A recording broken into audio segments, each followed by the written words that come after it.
Welcome to the first Pakistan at 100 podcast. My name is Ali Hasnain. I'm an assistant professor of economics at the Lahore University of Management Sciences, where we're holding this first event. It's a pleasure to be joined by our outgoing Vice Chancellor, Dr. Sohail H. Naqvi. Dr. Naqvi has spent the last few decades in various positions of authority within the higher education sector in Pakistan. He was the Dean of the Faculty of Electronics at the Khan Institute of Technology. He was for 8 years the Executive Director of the Higher Education Commission and has been for the last 5 years the Vice Chancellor here at LUMS. Dr. Naqvi is now leaving to extend his mission beyond the borders of Pakistan. He's the founding director in a few days, will be the founding director of the University of Central Asia. I think it's appropriate that we're starting this podcast series, which is meant to look at where our future can go as a country on the topic of education. I think one of the least controversial statements you can make about policy is that you have to fix education. It is at least necessary, if not sufficient condition, to start the journey on the path of progress. And so I want to have this discussion on what ails the higher education sector, what are our strengths, and where we can go from here. So Dr. Naqvi, thank you for joining us, first of all. My pleasure. When we talk about education, one of the first pieces of information we have to think about is the lack of a strong literacy rate. We have about 59% literacy in Pakistan compared to more than 70% in India, more than 90% in China. But having said that, even when you have a low primary or secondary education, there is an argument for strengthening your tertiary education because that sort of puts you on the path to research and development and to sort of high-paying jobs and so on.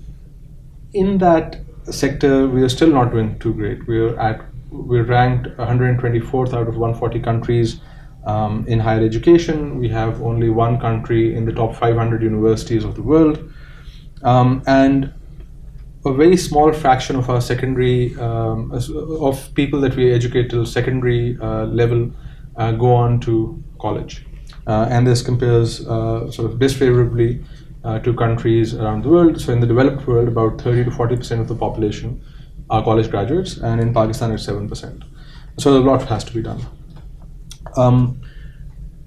Now the question is, and I want to sort of open this up to hear from you generally about what you think are the major problems that have held us back from potentially being at a higher plane than we're at, and what you think our strengths are, perhaps strengths that enough attention isn't paid to.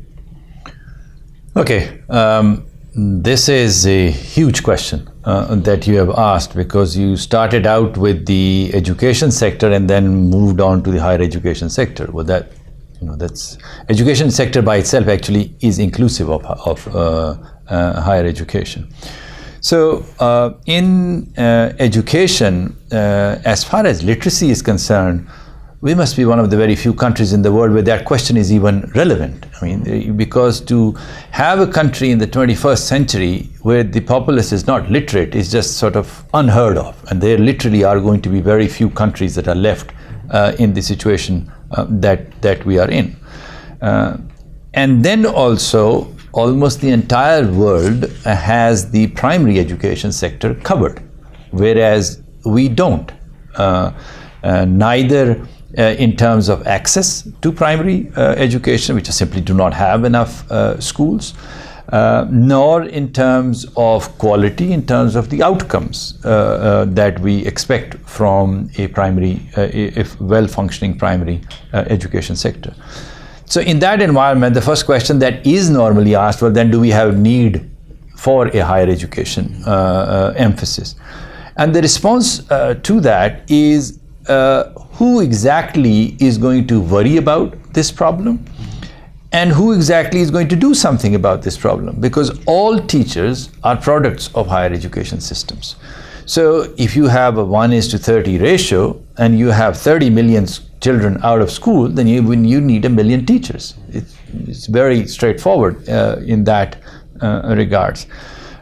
We have not only an access problem at the education sector and a quality problem, we also have a structural problem that beyond, and we also, I would add to it, a language problem. Structural in the sense that once you move beyond the primary sector, you move into the secondary education, and then you move into the 4 grades sort of before you graduate from high school. In that, you do have streaming that takes place, and you need to have an introduction into the vocational sector and the technical education sector. Now that in its entirety doesn't exist. Now I'm using sort of extreme words because I'm speaking about it from a statistical point of view. I'm not talking about 10, 20 or 100 organizations that may be providing that. So there is one very large gap in our education sector. Then of course the quality aspect of it. So what impact that has on the higher education sector is that from an input point of view, you only have access to a very small cohort, and of that cohort you have access to only a much smaller percentage that is actually able to benefit from higher education. Then the same problem that exists at the education sector of a structural level exists at the higher education level also. We have assumed in Pakistan, primarily because of the work of the HEC, that higher education means university. Actually, higher education means colleges, community colleges, and also the higher technical education institutions.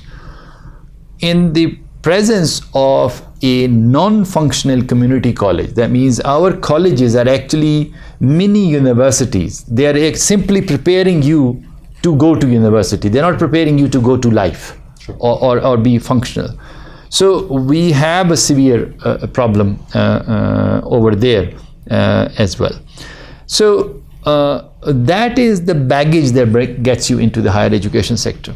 So when we started to look at that sector in 2000, when there was a task force formed and the government was very keen to look at the issue. So of course we faced this huge battle. Why should the government invest in higher education?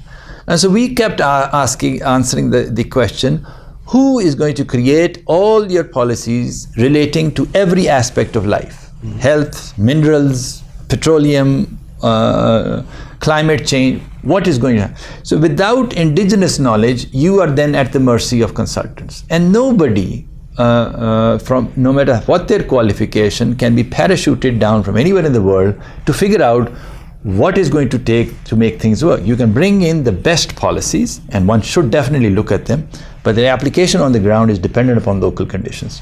So that is the reason that you need a vibrant, dynamic higher education sector which can pay great dividends to the country, besides the fact that it can have, that this is the knowledge economy, that people can make a huge difference. You can have enhancement in exports, you can strengthen your defense, you can go on and on, the list goes on and on. So one of the first ports of call when you look for a diagnosis of the problem is how much we expend on the tertiary education sector. Yes. So Pakistan as a total, as a percentage of GDP spends about 2.2% on education. Yeah. India spends 2.4% on tertiary education alone, and spends about 4.5% overall. China spends about 4% again. You must have had these conversations over the course of your career with sort of policy planners on how to move the needle up. Yeah. Where are we going wrong? Well, Pakistan was spending, it started out at about 0.2% of GDP on higher education, and it went up to about 0.35% of GDP. We had these discussions, and the government said yes, they were all gung-ho that we are going to increase allocation to education. So if you recall, there was in 2003 the Act of Parliament passed Fiscal Responsibility and Debt Limitation Act, which said that in 10 years we're going to double allocation to education and health. And at that point, we were also at about 2.3%.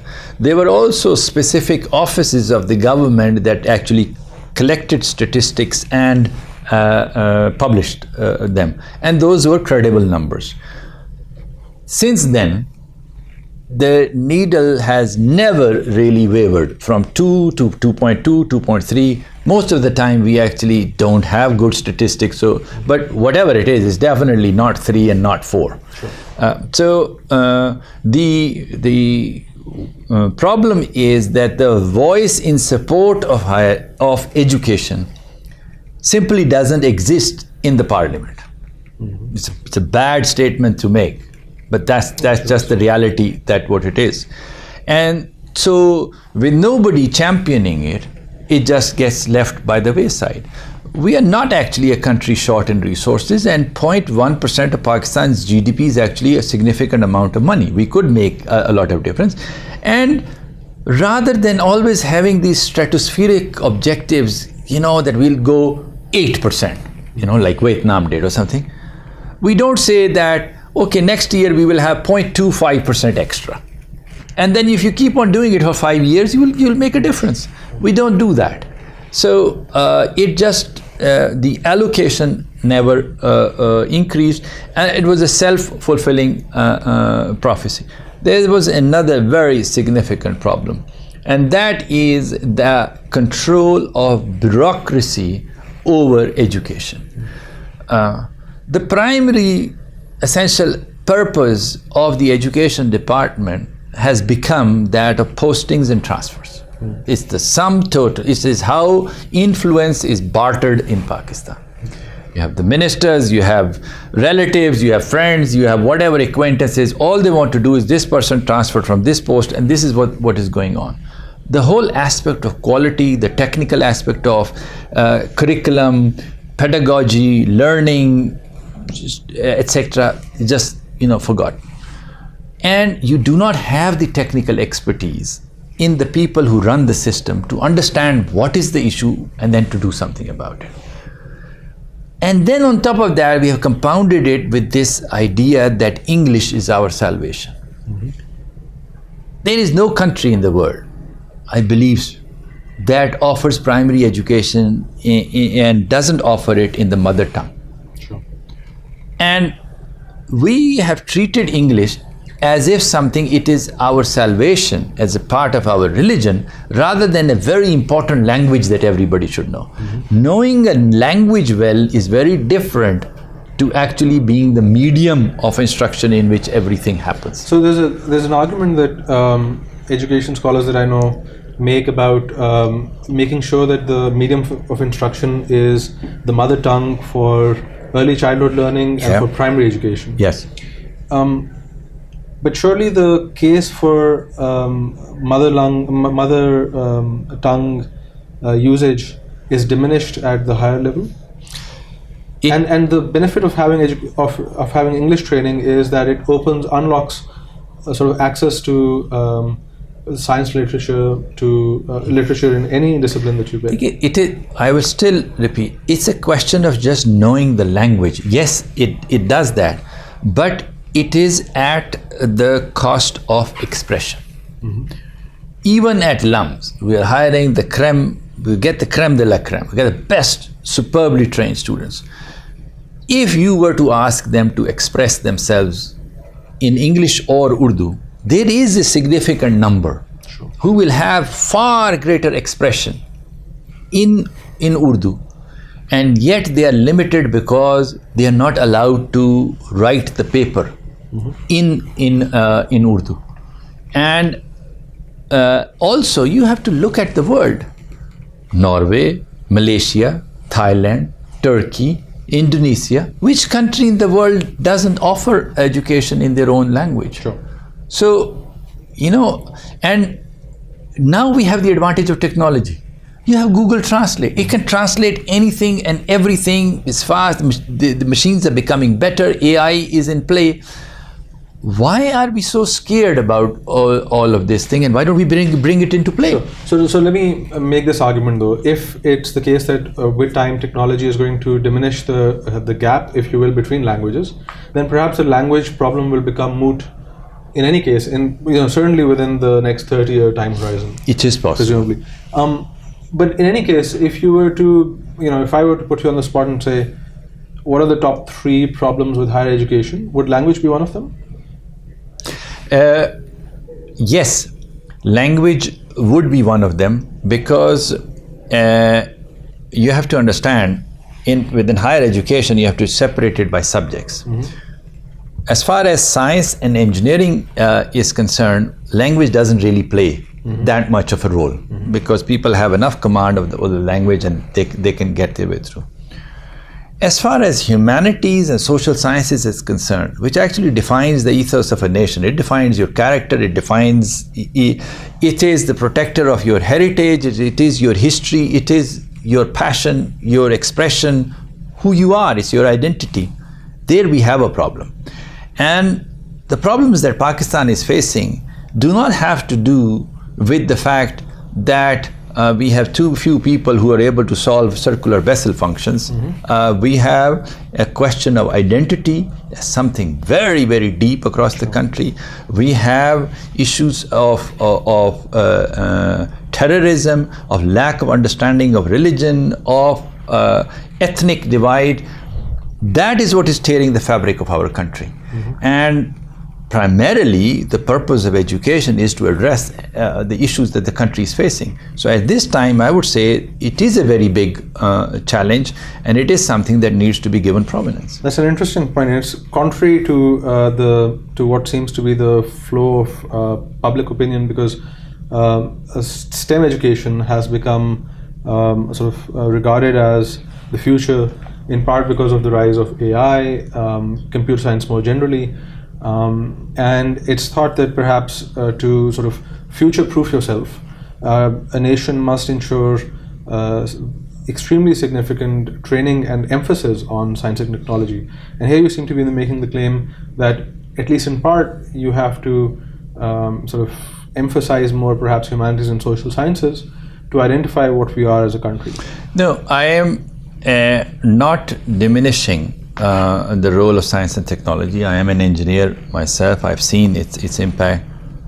In higher education, when we started work on it and we worked on the reforms of higher education, reform in science and technology and engineering and mathematics was easier.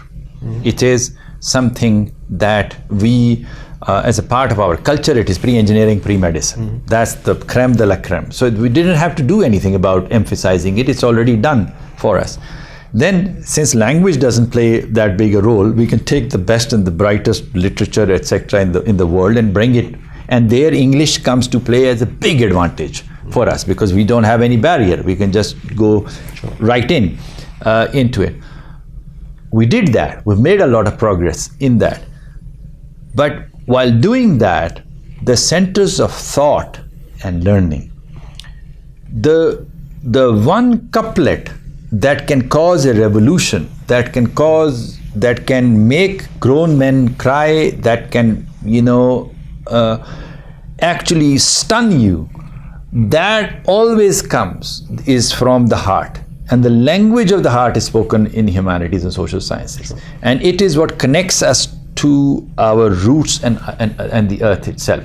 Do you think maybe this is an artificial divide that we've created over the years? Because if you look at the history of some of the oldest and mature universities of the world, both the humanities and sciences were being taught very closely to each other, and there perhaps wasn't emphasis on one at the expense of the other. We don't have to go outside. We just have to go to our own history, and we just have to go back hardly 70, 80 years. If you study Halat-e-Zindagi of, let's say, Maulana Nazir Ahmad, and what they were receiving the classic education. So it was mantak, riyazi, falsafa, geographia, tib, maybe fiqh. Precisely. So it is all a mixture. And that is also the reason why you hire English majors by investment companies. Sure. So the world has not forgotten, and the core education of the classic and understanding your history and relating to it, because if you know who you are, then you can do something. Sure. So I think that it is our own past, and it is also the future, and it is what is being done right now in the top institutions of the world. So let's pivot now to the nuts and bolts that a policymaker is going to be interested in. How do you regard the role of the HEC over the years? And they've been involved in some very high-profile initiatives, not least of which is sending a very large number of scholars abroad for training, a fraction of whom, but a significant fraction of whom are coming back. The regulation of the awarding of degrees by universities and colleges, and sort of rules and regulations around hirings and promotion and so on. One of the criticisms of the HEC has been that it has perhaps incentivized publications without paying enough attention to the quality of the publication. And so there's been this gaming of journals that are sort of that make up the numbers leading up to promotion in many universities. And more generally, when I've had the privilege of spending time in public universities, the ethos of learning seems to be diminished compared to where it should be. And you have a lot of people in high positions of authority who've got the numbers, but perhaps not the essence of scholarly activity. But sort of, how would you prize the HEC, and where is it going wrong? Where does it need to go? The Higher Education Commission was formed to basically empower the universities and facilitate them to charge ahead. The entity that was to progress and to move ahead was the university. And in that case, because it was working at the national level, it could pool resources, take decisions in a hurry, identify a problem, and go ahead and implement a solution. So we went ahead and prioritized, for example, disciplines, and we said, okay, we have medicine, we have health, we have engineering, we have science, and what does it need? It needs faculty, it needs resources, it needs equipment, it needs a supporting structure. But you also need the governance systems, and you also need this ethos of learning. So it was, by necessity, had to be a sequential program. You couldn't open all the problems at the same time. So we went about it sequentially. And therefore, what happened was that you got squirts. I mean, if you're moving in a multi-dimensional space, you went along one axis and then you went on the other axis, rather than charting a path through the middle of it, which was more difficult. So the number of publications increased, and the quality wasn't that much paid attention to. Then there was a focus on quality. The entire quality framework was established using the Bologna protocol framework. The ownership of quality, the university were sensitized about fundamentally they are the owners of quality. It is their core responsibility and role. Then you also always have a tension between numbers, quality, and relevance. So there could be something that Pakistan needs that's not very publishable, but it has a big impact. Sure. And yet, when scholars review it, they want something substantive. The holy grail is to have something that is very, very relevant of a very, very high quality. That happens, that doesn't happen too often. So this tension exists all over the world, and it exists in all subjects, and is something that Pakistan also faced. But when you look at it from a statistical point of view, the recent study that was done on research publications from Pakistan, it said, the conclusion was that the rate of publications of the highest rated publications from Pakistan was higher than the BRIC countries. So not only was the overall number increasing, but the number of high quality publications were also increasing. That study has been challenged severely by people who argue that perhaps the reason that those numbers are going up isn't because our education system is doing better than Brazil, Russia, India, or China, but it's because not just our individual scholars, but our journals have cracked the ranking system more successfully than other countries. All right. Well, that's something one can never argue for or against. So But if we do, fair enough. But if we step back, holistically, how do you think we're doing compared to some of these countries? So China recently has overtaken the US in the number of journal articles published per year. India sort of sends a vast number of students abroad for further education. Surely there's something wrong with the evidence rather than the underlying reality, right? Hey, I was asked this question this morning as to why LUMS isn't one of the top universities of the world. So I asked them a simple question: what is the budget of a regular university in Pakistan, such as LUMS, and how does it compare to a top university of the world? So we are talking about 1,000 to 1 difference. Sure. Okay, and yet the playground of higher education is the world. So you compete with the world in professors, you compete with the world in publications. So we are working at a huge disadvantage. Our advantage is the 220 million people that we have. So the caliber and the quality of the people that we work with is very, very high. In this environment, we've been doing very, very well. If you look at the number of Pakistani universities that are among the top ranked universities in Asia, there has been a very significant increase. I have plotted that of Pakistan, compared that to India as well. We are lower ranked at this time, but in terms of numbers, there has been a very significant upward trend. We have got many good universities, but they are all concentrated in science and engineering related, technology related fields. They are not in the humanities and social sciences here. So I don't think so that we have gone that wrong. I think that if you shouldn't compare us to China. China's higher education system increases annually equal to the size of the Pakistan's higher education system. Sure. So, and the resources that they are putting in it makes it, basically we can't. So within our resources, we've done pretty well. Well, let me challenge you on that with a statistic, which is that this is the size of foreign student population in the US. Pakistan has 5,800, give or take, international students in the US. India has 168,000. Yeah. Now, this ratio far exceeds the population ratio, the budget ratio, which suggests, and given that. Well, you know the reasons. Okay. No. So let me put you on the spot. Why don't you tell us what those reasons are? Well, it's not because our people are dumber.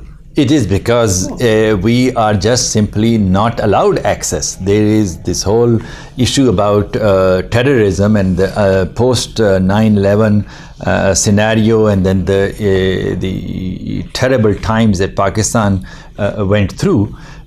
We simply did not have the visas were curtailed, and we were not allowed.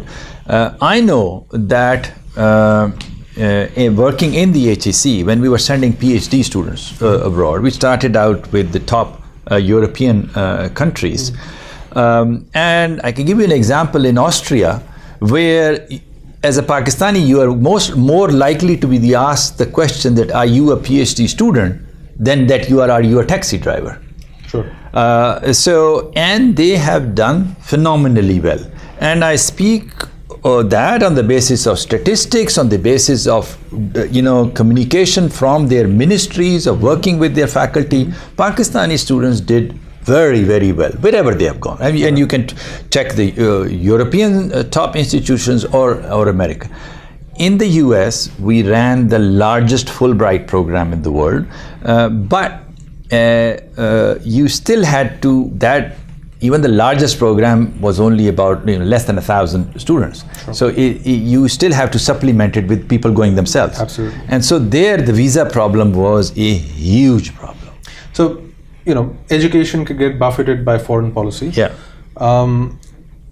But regardless, we can't get around the fact that to develop our centers of learning, we have to cross-pollinate sort of ideas and people with centers of learning around the world. Yes. Right? That can be in the form of global partnerships, it can be satellite campuses being established in country, or it can be students going abroad. Moving forward, where can we, given whatever capacity constraints we have or whatever the external world is, where do you think there are opportunities for us to develop this further? There are huge opportunities, and I recently had a conversation with Tariq Banuri about this, and both of us agree that internationalization, there is a large opportunity, because we have, for example, all of Central Asia. These countries have a poorly developed research education. Kazakhstan is an exception that has top research institutions. Others do not. And English here terms becomes an advantage. So masters and PhD programs, for example.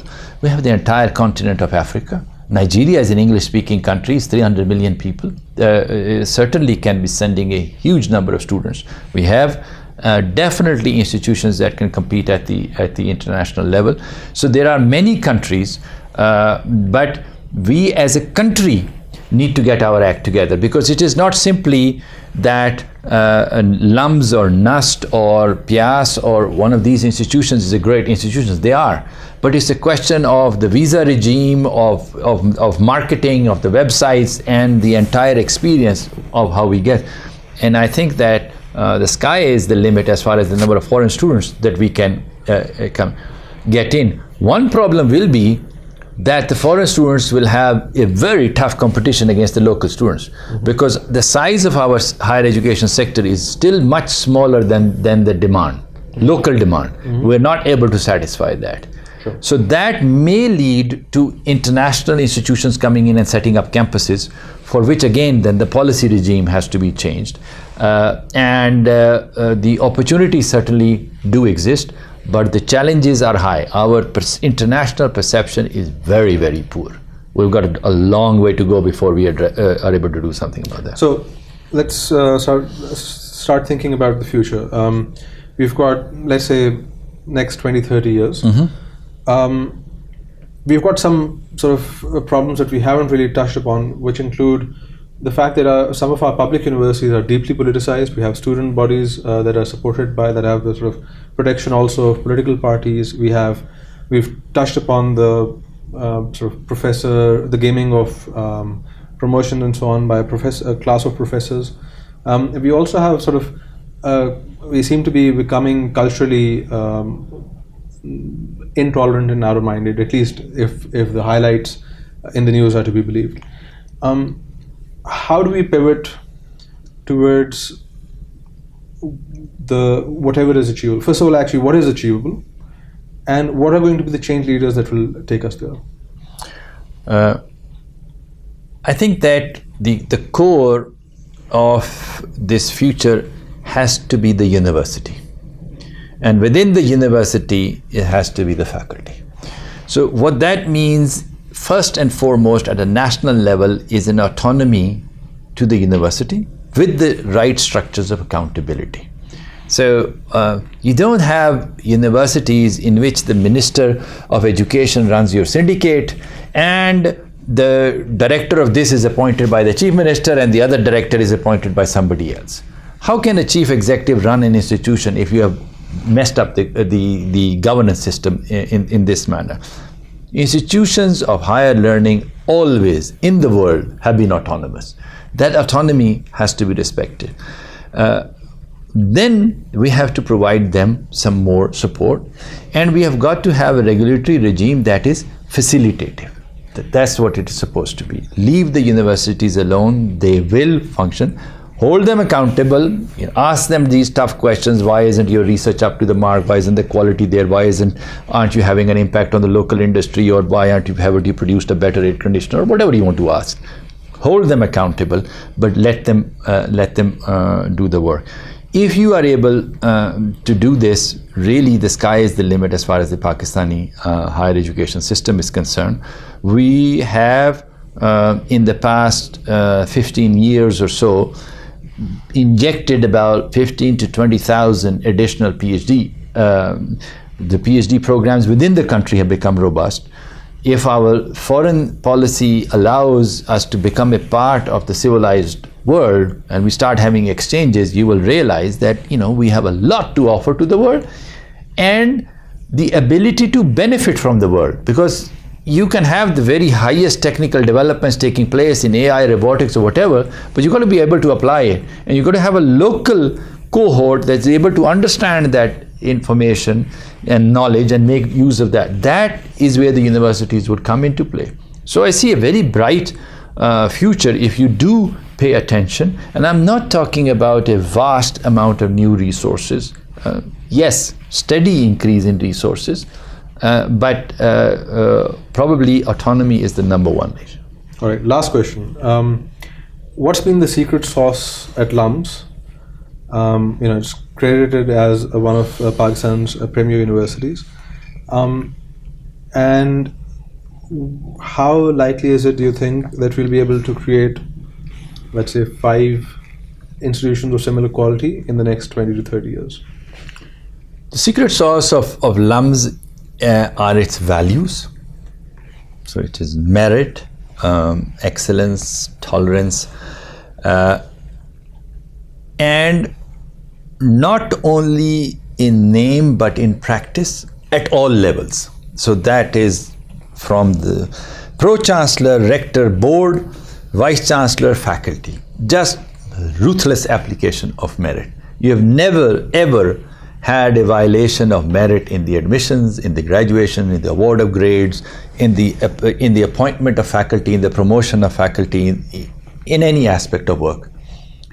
You do that, you've almost, your job is done. And then there is a very strong value system. We respect differences. We are going to allow people to have a different point of view, and we may not agree with them, but by golly, we will defend their right to make that statement. It's also that the head of the institution, the faculty or any, they don't have all the answers. They are not directing all the work. We did not have RISC come out as such a success story because some professors in economics or math or something got together and said, we will make this happen. We as an institution created an environment in which that thing happened. And then we supported it and appreciated it, and then it grew from its own work. So when you realize that you don't have all the answers, when your job is to create an environment, you will definitely succeed. And I think that is the secret sauce of LUMS. As far as other institutions coming up, I feel all you have to do is to address this thing. If you stop thinking, I have all the answers, I am the Vice Chancellor, I'll tell you what to do. If you say, I'm the Vice Chancellor and I'm the least ignorant of all of you, and I'm willing to learn from every one of you, every one of our institutions will become what we have. All right. With that, thank you very much. Good luck in the next phase of your career. Thank you. And let's all join in hoping for a better tertiary education sector in Pakistan. Thank you. Thanks.